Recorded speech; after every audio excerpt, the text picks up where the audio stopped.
My Queen by Bootsy Slickmane.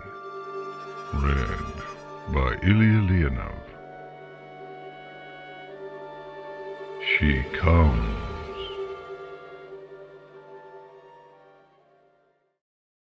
She's coming. Don't ask me how, but I can always tell. Sometimes it's a few minutes before she appears, sometimes a few hours, but I can always feel it, feel her. It is a strange sensation, really. It's like an itch somewhere deep inside my mind. The first time I felt it, I had no idea what it meant. Nowadays, I know it all too well. I should leave while I can. Throw the covers off and run from the house. Stay over with a friend, perhaps, some pony who could watch over me, and keep her away.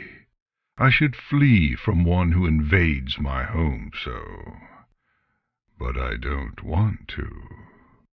I shift around, pulling myself into a sitting position on my bed. My head rests against the wall as I stare past my blanketed hind legs.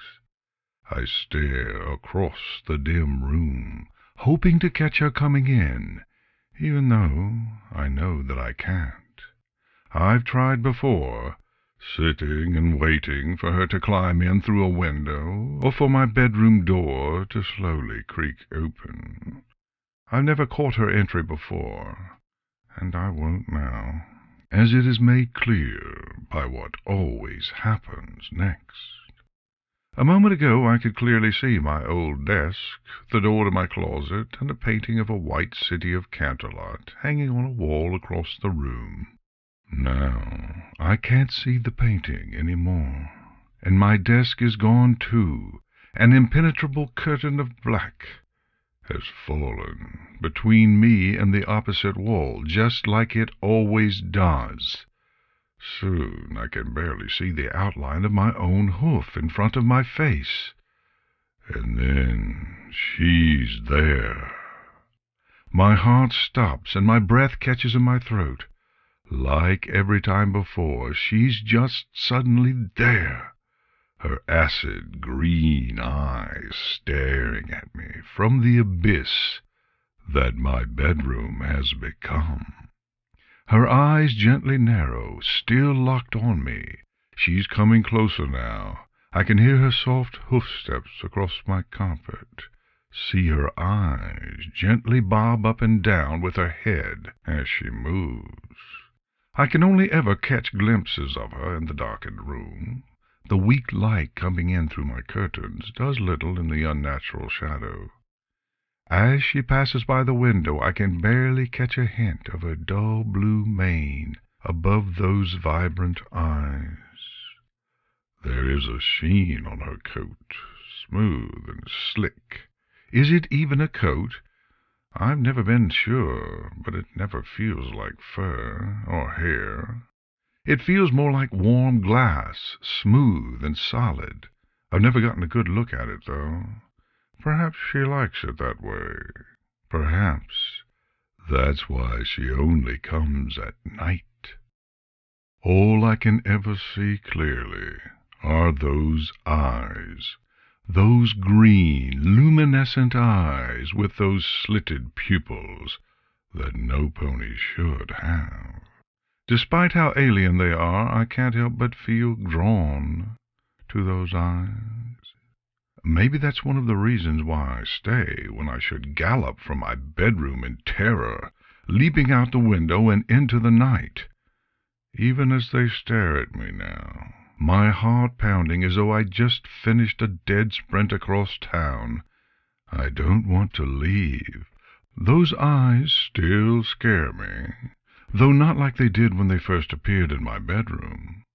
When I look into them now, I don't want to look away. And I don't want them to ever leave. The first time she came to me, I heard her before I saw her. I heard her ragged, labored breaths. I heard her hooves dragging and stumbling over the carpet. Then she was there beside me, glowing eyes of alluring horror, boring into me from mere feet away. I tried to scream, but no sound came out. I tried to run, but my hooves wouldn't move. Her face was up against mine, and I was too terrified to speak. The invader loomed over me and brought her lips to mine. I could taste blood in her mouth, but with a biting, bitter edge, almost like acid. When she left my side an hour later, I felt drained, hollow, as though some pony had reached their hooves into my body and pulled out everything that made me a pony. The sensation persisted even after I awoke, though to a lesser degree. It persisted even as she came again the next night, and the next. Every night, for 2 weeks, she would climb into bed with me, and each night I felt a little less afraid. By the time she left on the 14th night, I found myself wishing she would stay. Her visits became more sparse after that, sometimes only once in a given month. Each time that familiar itch sprang to life in my mind, I felt excitement rather than fear. I grew to miss her when she was gone. One might ask how I know she's a she, but I'm sure that she is. She isn't always silent, and what vocalizations she's made always sounded feminine, despite being merely more than hums, sighs, and moans. That's the most she's ever said. Even when I've managed to fight my own terror and speak to her, she's never answered me. The only response she made was to softly press a hoof to my lips once. After a while, I stopped trying. I just accepted it. Accepted her. She climbs atop the mattress, the old springs letting out a few muffled squeaks. The thick pad shifts as her hooves press into it, carrying her across the bed and over my reclining body. Those mesmerizing eyes are inches away from my own, half-lidded. I can't make out any more than her equine outline, but I can see the smile she bears within those eyes. I imagine it's not the smile of a friend hoofing you an ice cream cone. It feels like the smile of a newlywed bride on the first night of her honeymoon. Or maybe it's the smile of a wolf right before she pounces on a rabbit. Either way, those eyes send a shudder through me and bring about a smile of my own. Her scent washes over me, and her lips meet mine. My hooves find their way up to her neck, like they always seem to. The contrast is always so striking to me. Her hard skin against my hooves, and her soft lips on my flesh. She feels like such a mishmash, a contradiction, a combination of things that don't belong together. She feels so rough against me, with her jagged, untrimmed hooves, yet every touch she makes is the most gentle caress. My tongue finds its way into her mouth, brushing past the sharp, pointy teeth that line her jaws. A taste like bitter almonds runs over my tongue as it tangles with hers. A flavor I'd scorn if it didn't come from her. Is she even real? Could a creature such as her even exist? She's never left anything behind. All I have of her are my memories. Could she really just be a dream? No dream has ever felt so real, though. No dream has ever made me feel so high and so low at the same time. If her visits are all mere dreams, I hope they never end. Please, Luna, don't let them ever end. I've tried to find her, to find where she is when she isn't visiting me. I didn't think it would be hard. She's a unicorn, and that's rare enough here in Appaloosa. So one with a horn that feels so gnarled and serrated to my wandering hooves, it should be a piece of cake. Yet I've never been able to find her. Wherever in Equestria she hides when she's away, it's nowhere near our little town. I've never told any pony about her. They'd surely think I'm insane. Besides, if she's real, I don't want to share her. I can feel it now. She's taking a part of me for her own, like she always does. My heart slows and a chill runs through my core.